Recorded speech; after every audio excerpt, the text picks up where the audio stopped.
The smoke still floated in the air, thick and dirty, as Jack stepped over a fallen beam. His boots crunched softly on broken glass. The street silent, except for the low hum of a damaged power grid nearby. Buildings leaned at strange angles. Some half-collapsed, others just empty shells. It had been weeks since the war ended, but this part of the alien colony still looked like a fresh battlefield. Jack wasn't here for war anymore. He was here to scavenge, maybe fix his ship, maybe trade parts, maybe find something useful in all this ruin. He wasn't looking for anyone, and definitely not looking to play hero. He just wanted to be gone before nightfall, before the shadows returned and the wild things came out. As he turned down a narrow path between two burnt-out houses, he heard something. At first, it was just a sound like the wind. But then it came again, a small sob, shaky and weak. Jack paused, hand moving slowly to the blaster on his side. Another cry echoed, a child. He frowned, looked both ways, then moved toward the sound, heart uneasy. The alley was tight and dark, filled with broken crates and scorched walls. At the end of it, curled up against a wall, was a small alien girl. She had silver skin, thin arms, and large glowing eyes that reflected even the dim light. Her clothes were torn, her knees scraped, and she was holding something wrapped in cloth. When Jack stepped closer, he realized it was a dead woman, her mother, cold and still. The girl didn't move at first, just stared at him with wide, tear-filled eyes. Then, slowly, carefully, she spoke in soft, broken English. "Please, are you human?" Jack nodded, crouching down slowly, careful not to frighten her. He had seen many aliens in the war, some enemies, some friends, but never one this small, this helpless, this quiet. "My mom. She told me humans are strong," the girl said, voice shaking. She said if she didn't make it, I should find one. Jack didn't know what to say. This was not part of the plan. He was supposed to grab spare batteries and leave, not get pulled into this. But then the girl did something that shook him. She stood up on wobbly legs, stepped toward him, and looked right into his eyes. Her small hand clutched the edge of his coat. Tears rolled down her cheeks as she whispered, "Will you be my dad?" Jack froze. The words hit him like a punch to the chest. He blinked, trying to speak, but nothing came out. This little alien girl, lost and alone in the ruins of her home, had chosen him. A complete stranger, and somehow she believed he could protect her. He looked around, as if someone else might appear and take the burden. But the alley was empty, silent except for the low wind. Her eyes still held his, full of hope, fear, and something deeper, trust. A kind of trust he hadn't seen since the day his own daughter died back on Earth. His throat tightened. He hadn't let himself think about her in years. But now, here was another little girl asking him not to leave, not to walk away. He knelt down, slow and gentle, and placed his hand on her shoulder. "What's your name?" he asked softly. She shook her head. "Mom didn't give me one. She said I'd get to choose when I was safe." Jack looked at the sky, gray, cracked, lifeless. Then he looked back at her. "Okay," he said. "Until then, I'll call you Leary." She smiled, the tiniest smile, like her heart had finally taken one deep breath after days of choking on fear. Jack stood and looked at the dead mother once more. He took the woman's pendant, placed it around the girl's neck, and whispered a promise in his mind he would get her out of here, even if he had to carry her across every burning hill left on this world. Even if the whole galaxy thought he was a fool, he would not walk away. As they left the alley together, the girl holding his hand tightly, the shadows seemed to move aside. And for the first time in a long time, Jack didn't feel alone. Not anymore. Not with Leary beside him. Not with a new reason to fight. Not with the words still echoing in his mind, "Will you be my dad?" He didn't say it out loud, but in his heart, the answer was already clear. Yes, I already am. The sun was weak and pale as Jack walked through the ruined streets. Leary clung to his arm, her small feet struggling to keep up. She hadn't spoken. Much since they left the alley, she just held his hand tightly like it was the last safe thing in the universe. Jack's mind raced. What was he supposed to do now? He had no food, no real supplies, and no plan beyond get out of the city. But every time he looked down and saw her quiet face, he knew one thing: he couldn't let her go. They stopped at an old transport station, the kind used before. The war, it was mostly in ruins, but one small room had walls and a working light. Jack checked for danger, then let Leary sit. He pulled out a protein bar from his jacket and handed it to her. She stared at it, confused, then looked up at him. "It's food," Jack said softly. "Not much, but it'll help." Leary took it slowly, sniffed it like a wild animal, and then began nibbling like she hadn't eaten in days. Watching her eat made Jack's chest ache. She didn't even complain about the taste. When she finished, she wiped her mouth with her sleeve and looked up at him again. "Are you really my dad now?" she asked, her voice unsure. Jack didn't answer right away. Instead, he knelt beside her, looked her in the eye, and said, "I don't know what kind of dad you need, but I'll be here." Her eyes shimmered again, but this time it wasn't just sadness, it was something like belief. "Okay," she whispered. "Then I want to keep the name you gave me, Leary." He asked. She nodded. "It sounds soft, like clouds." Jack smiled for the first time in what felt like years. It was strange how something as simple as giving a name could feel like the beginning of something important. They rested for a while. But Jack knew they couldn't stay long. People were starting to return to the city ruins, not to help, but to scavenge like him. Not everyone was kind. And a child like Leary alone, rare, vulnerable, was a target. He wrapped her in a blanket, picked her up gently, and started walking again. As they moved, more people saw them. Humans, aliens, and hybrids, all broken by the war, all carrying secrets. Some gave them strange looks, others whispered, and a few stared too long. Jack kept his blaster close, one hand always free, just in case. At a dusty market corner, a trader called out, "Hey human, where'd you find the girl?" Jack didn't stop. "She yours?" Another one sneered. "Don't see many her kind left, pure blood survivor, huh?" Jack tightened his jaw. He kept walking, but he saw Leary shrink into his chest, her fingers grabbing his coat tighter. "Ignore them," he whispered to her. "You're safe with me." They found shelter in an abandoned cargo pod just outside the market zone. Inside, Jack set up a makeshift bed using cloth, wires, and whatever he could find. Leary sat quietly, watching him work. After a moment, she spoke. "You're not like the others." Jack glanced at her. "How so?" "They look at me like I'm something strange," she said, "but you look at me like I'm someone." Jack paused, then sat beside her. "I was a father once," he said. A long time ago. Leary looked at him with curiosity. "What happened?" "She got sick," he replied, his voice low, "and I couldn't save her."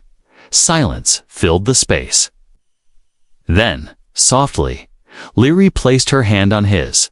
"I think maybe your daughter sent you to find me."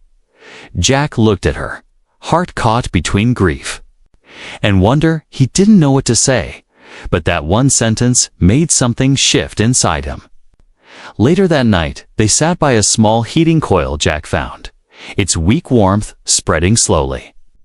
Leary began to draw on the floor with a broken stylus pictures of stars, ships, and stick figures holding hands. "This is us," she said.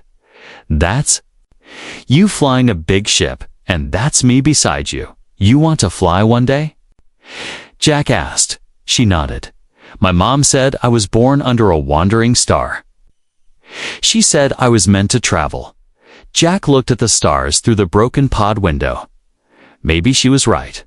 Maybe this girl wasn't just someone to protect. Maybe she was hope alive, breathing, and trusting him for the first time since the war. Jack felt like his life had meaning again, not because of the past, but because of the future sitting beside him. He leaned back, pulled the blanket around her shoulders, and whispered, "Rest now, Leary." Her eyelids fluttered, and her small voice came just before sleep. "You're a good dad. Even if you're not mine." Jack didn't reply. He just sat in silence, listening to her soft breaths. He knew now he would go anywhere, fight anyone, risk everything, because she had chosen him and he had chosen her back. 2 days passed, and the city behind them grew smaller. Jack and Leary moved from ruin to ruin, avoiding crowds, avoiding attention. Jack kept one hand near his blaster at all times. The girl walked beside him now, stronger with each step, her trust growing. But something was wrong. He felt it in the air. Too many eyes were watching them. Too many strangers lingering near their path. Jack had been a soldier once. He knew the feeling of being tracked. They stopped at a quiet outpost where some traders exchanged goods for information. Jack bought food, a new map, and a pair of small boots for Leary, while she sat beside a crate munching her meal. A tall man approached Jack. "Cute kid," the man said with a smirk. "Where'd you pick her up?" Jack stayed silent. "I hear they're paying good credits for kids like her." The man added, "Pure strain, post-war survivor, unmarked."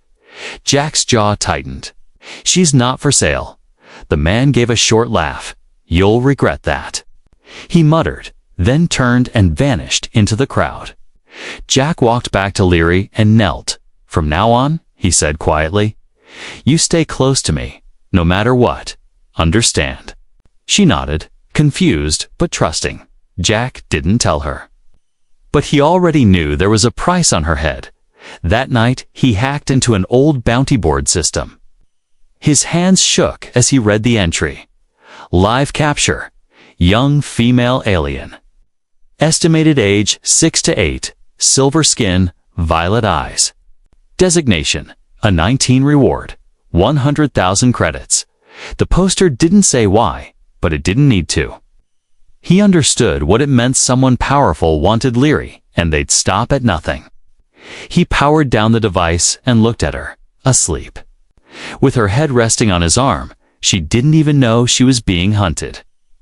She just trusted him, blindly, fully. He tightened his grip around her, his voice a whisper in the dark. "They'll have to go through me." The next day, he changed their route completely.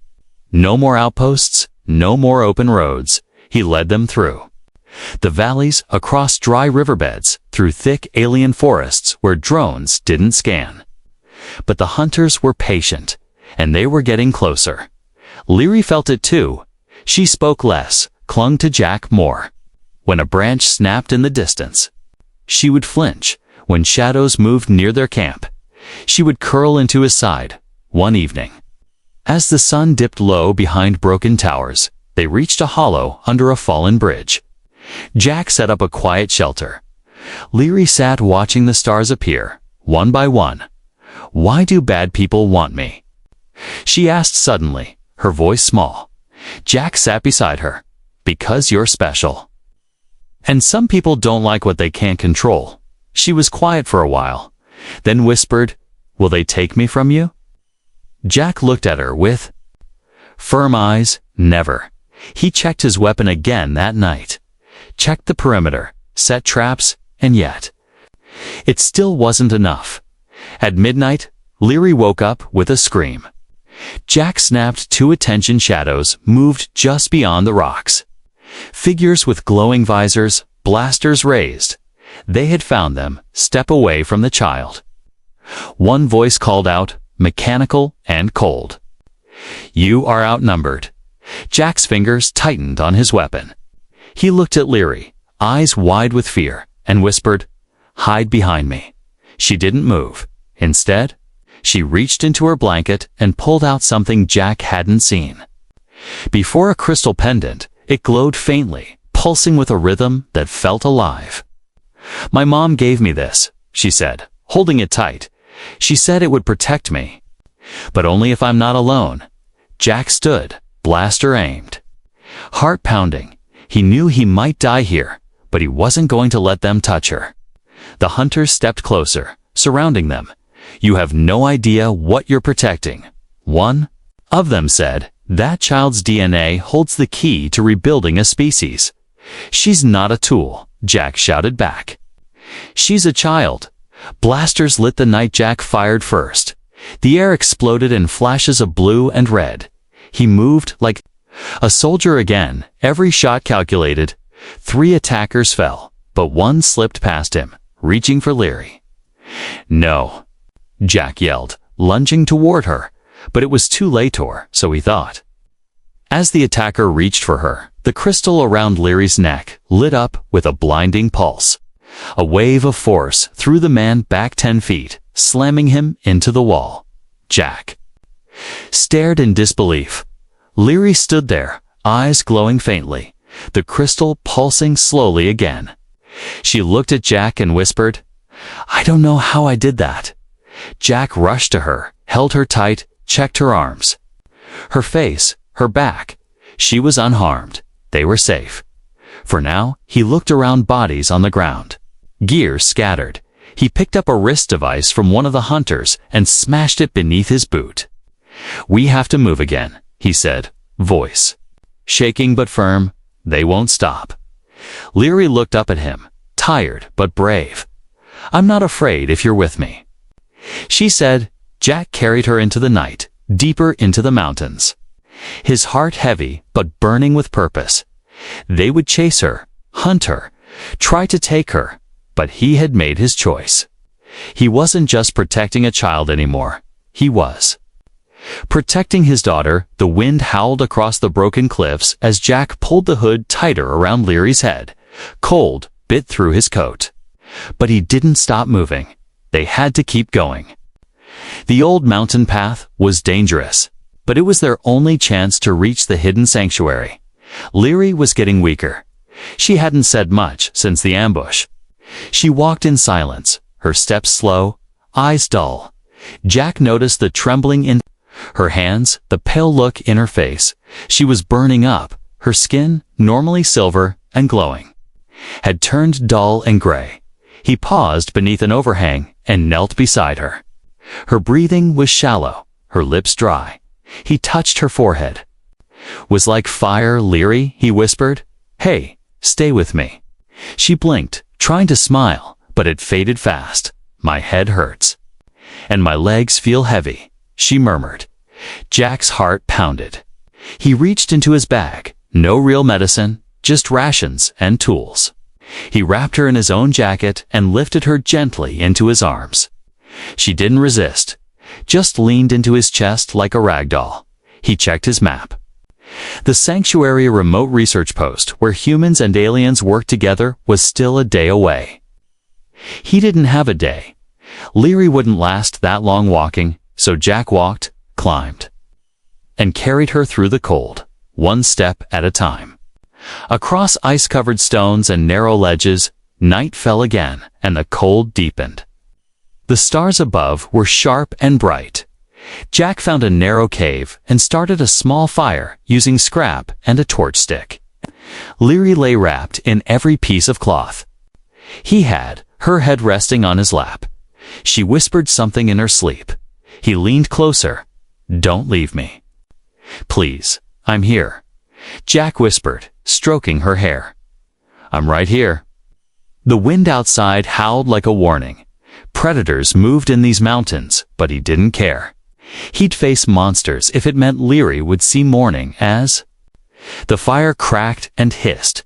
Jack took out her crystal pendant. It no longer glowed. He turned it over, wondering what kind of tech or magic lived inside it. Whatever it was, it had saved her life, but now it was silent. His mind kept going. Back to that moment. How it had blasted that attacker like a shockwave. It was more than a weapon. It was a shield, a key, maybe even a signal. But now, Leary needed more than that. She needed real help, real medicine, real safety. He didn't sleep that night. He watched the entrance, fed the fire, and whispered stories to her, stories about Earth, about stars who became warriors. Her breathing stayed shallow, but her fingers clung to his shirt. She was still fighting. At dawn, Jack wrapped her tight and strapped her to his chest. Then he climbed again. The air grew thinner, the wind sharper, but his legs didn't stop. Every time he thought he'd collapse, he looked at her face. So small, so strong, even while sick. Hours passed. Then, finally, just before sunset, he saw it, a tower rising above the ridge, covered in vines and satellite dishes. The sanctuary. He ran the last steps. Lungs burning, throat dry, he slammed his fist on the access door, screaming, "She's sick. Open up, please. She's just a kid." A red scanner blinked. Then a voice replied, "Identify yourself. I'm Jack Carter, former Terran recon. I have a child with me. She needs help." She's the door hissed open, revealing 2 armed guards and a doctor in white. They saw Leary and rushed forward. "She's one of them," the doctor gasped. "We haven't seen one alive in weeks." Jack didn't let go until they promised he could follow. They took her inside, into warm halls filled with light and medicine and machines. Jack watched through the glass as they placed her in a medical pod, scanning, injecting, repairing what the cold and sickness had done. Hours later, the doctor came to him. "She's stable now," he said gently, "still weak. But she live." Jack exhaled for the first time in what felt like days. He leaned back in the chair and closed his eyes. Silent tears rolled down his face. When he was finally allowed in, Leary was awake, pale, tired, but awake. She looked at him and smiled weakly. "You carried me the whole way." Jack nodded. "You're stronger than you think," she whispered. "Stronger than you look." He laughed softly, wiping his eyes. "You scared me, Leary," he said. "Don't do that again." "I didn't mean to," she said. "But I knew you wouldn't leave," and he hadn't, through storms, sickness, and danger. He had carried her because she wasn't just a lost alien girl anymore. She was his daughter now. The sanctuary buzzed quietly around Jack. Metal walls hummed with power. Soft lights lined the halls, and distant voices echoed from labs and medical bays. But inside the recovery room, everything felt still. Leary lay in a clear pod, her chest rising slowly, eyes half open as she watched him sit by her side. Jack hadn't left her room in 2 days. Even when they told him to rest, he stayed. The doctor said she was healing fast, faster than expected for her kind. Something about her blood adapting. But Jack didn't care about the science. He only cared about one thing: she had survived. One afternoon, the door slid open, and a woman entered. She wore a formal coat with silver symbols on her shoulder. Administrator Mila Thorne, the human leader of the sanctuary. She studied Jack with calm, sharp eyes. "You've caused quite a stir," she said. Jack stood, cautious but respectful. "I did what I had to," he replied. "She needed help." Mila nodded. Glancing at the girl, "You do realize who she is, don't you?" "I know she's a child who lost everything," Jack said firmly. "And I know I won't let anyone take her again." Mila folded her arms. "She's not just a child. Mr. Carter, her species was believed extinct after the war. She carries genetic markers not found in any known archive." Jack's jaw tightened. "She's not a lab sample," he said. "She's my daughter." Mila raised an eyebrow. "You adopted her?"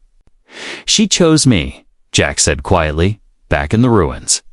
She looked up at me with tears in her eyes and asked if I'd be her dad." He looked back at Leary, who had started to drift into sleep again. "I couldn't walk away." There was silence for a long moment. Then Mila spoke again. "You've drawn attention from powerful groups, not all of them friendly." "I know," Jack replied. "They tried to take Hurt Weiss." Mila nodded. Then you also understand why I must bring this before the council. Her presence here affects every species under this sanctuary's banner.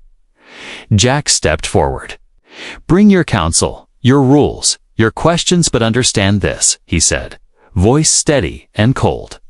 If anyone tries to take her from me, I won't back down. Mila studied him a long time, then gave a slow nod. I believe you, she said, then turned and left.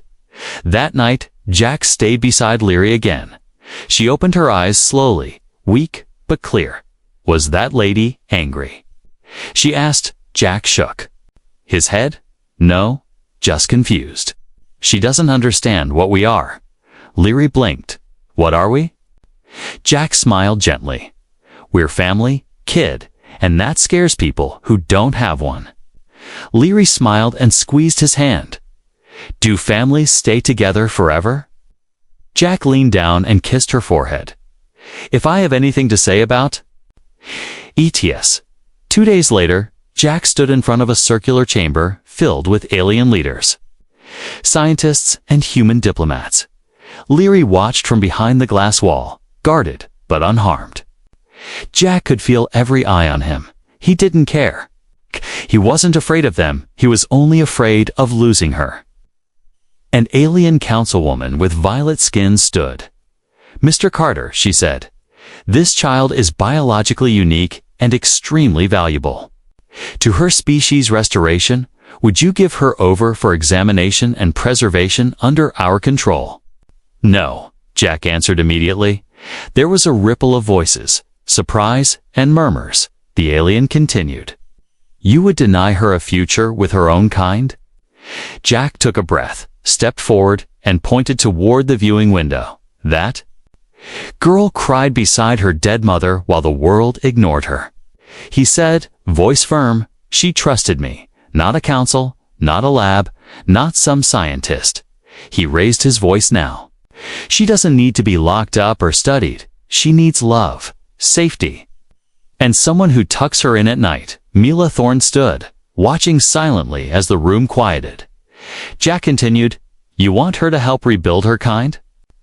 Then let her live free, grow, laugh, choose her own future. And when she's ready, she can decide who to help. Silence fell again. Deeper this time. No one argued. No one stood. The truth had been spoken plainly. Later that evening, Mila approached him privately. You've made many enemies, she said, but also a few unexpected allies. Jack shrugged. Story of my life. She looked toward Leary, who was now coloring stars on a piece of paper. We'll grant you full protection within the sanctuary's borders, Mila said, but I must warn you those who want her will not stop. Jack nodded. Then I won't stop either. Mila paused, then smiled faintly. You've already become more than her guardian. Jack, you've become a father. Jack looked at Leary and whispered more to himself than to her. I made a vow, he said. No one will hurt her again, not while I'm breathing. The sky over the sanctuary turned orange before dawn. Mist drifted between the towers, and the air felt too still. Jack stood on the rooftop balcony, staring at the horizon with tired eyes. Something felt wrong. His soldier's instincts were whispering again, the kind of whispers that came before bullets. Down below, the sanctuary was waking up. Lights flickered on in the dorms. People shuffled through the halls. Inside their shared quarters, Leary was still asleep, curled up in the blankets Jack tucked around her every night. He hated leaving her side, even for a minute, but the chill in the air told him he needed to be ready.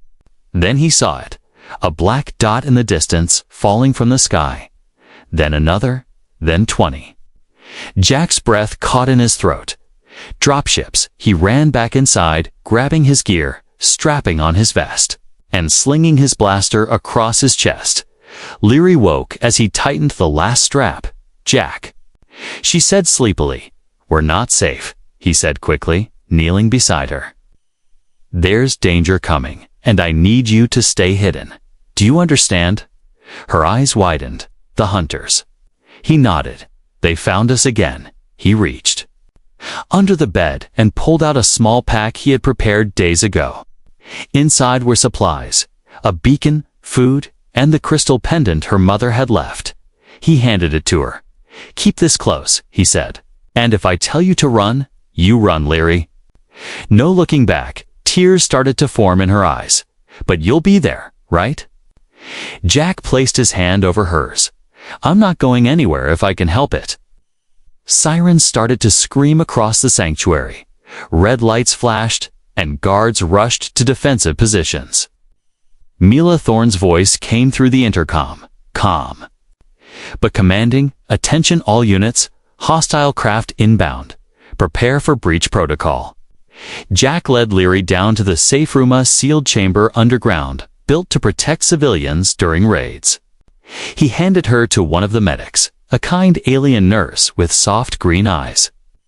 "She doesn't leave this room unless I come for her," Jack told her, his voice like steel. The nurse nodded, and Leary reached out, her hands grabbing Jack's sleeve. "I'm scared," she whispered.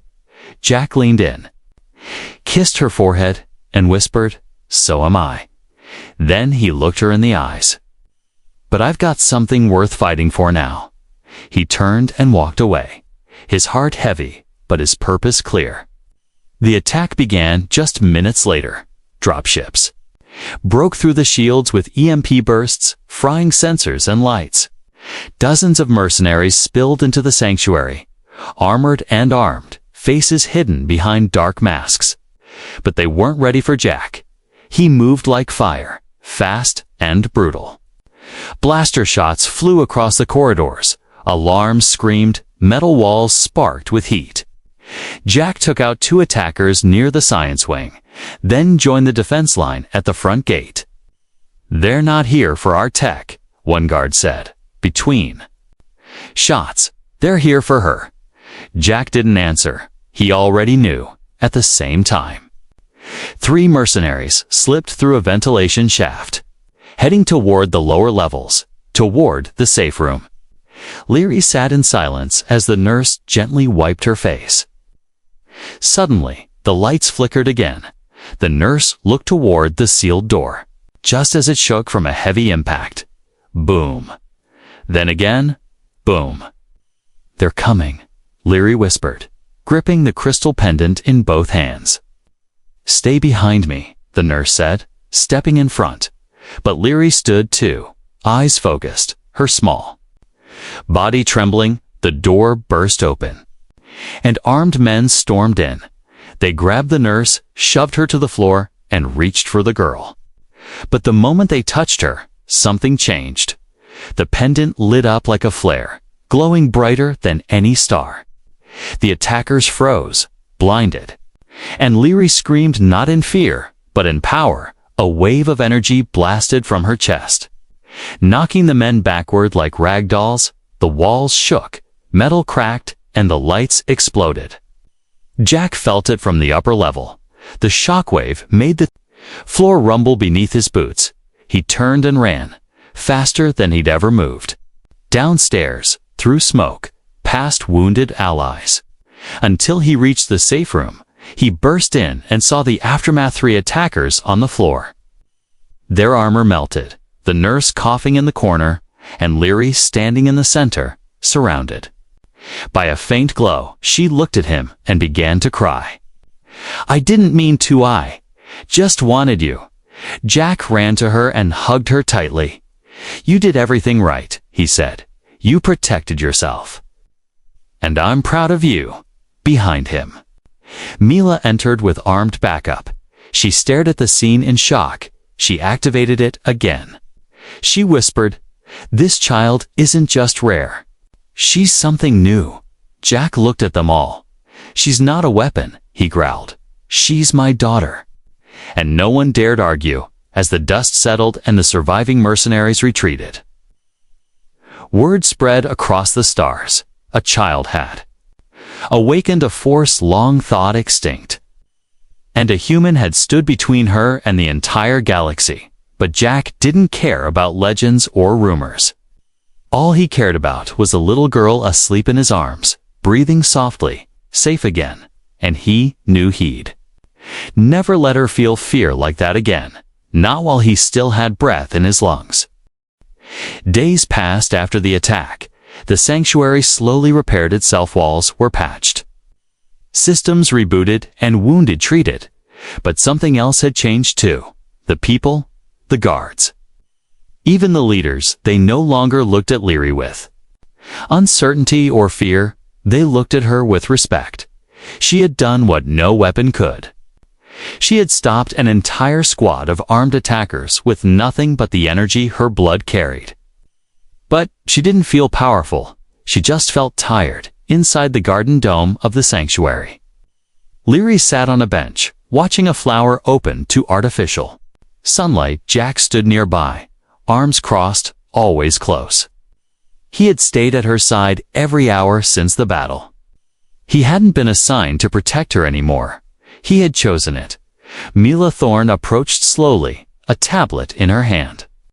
She smiled gently at the girl, then turned to Jack. "The council voted," she said softly. "They're not going to take her away." Jack nodded, saying nothing, but his shoulders relaxed. Mila continued. "They want to honor you both. Offer you a place here, permanent residence, security, funding. Everything you need to live safely." Jack looked down at Leary, then back at Mila. "That's generous," he said. "But we won't stay." Mila blinked, surprised. "You're leaving?" Jack nodded. "She's not meant to live behind walls. She was born under a wandering star, remember?" Leary looked up, her smile returning. "I told you I'd fly one day." Jack smiled back, ruffling her silver hair. "We found an old ship in the hangar bay," he said. "Needs work, but I can fix it. We're going out there." Mila hesitated, then handed him the tablet. "It's yours," she said. "Ships registered under your name, coordinates for safe zones across 3 systems, and one more thing." Jack raised an eyebrow. Mila leaned closer and added, "You're not just a father now." "Jack, you're a symbol," he grunted. "Not interested in being a symbol, but you already are," Kayla said with a small grin. The human who didn't walk away. The next morning, the hangar doors opened wide. Mechanics stood in a line, giving silent nods as Jack and Leary approached their ship. It wasn't big, an older transport model, but it was strong, fast, and now fully repaired. Painted on the side in fresh white letters was the ship's name, Leary's Light. Jack carried a small pack and a rifle strapped to his back. Leary wore a jacket 2 sizes too big and carried her drawings folded inside, around her neck. The crystal pendant still pulsed softly. "Not dangerous now, just alive. Are you ready?"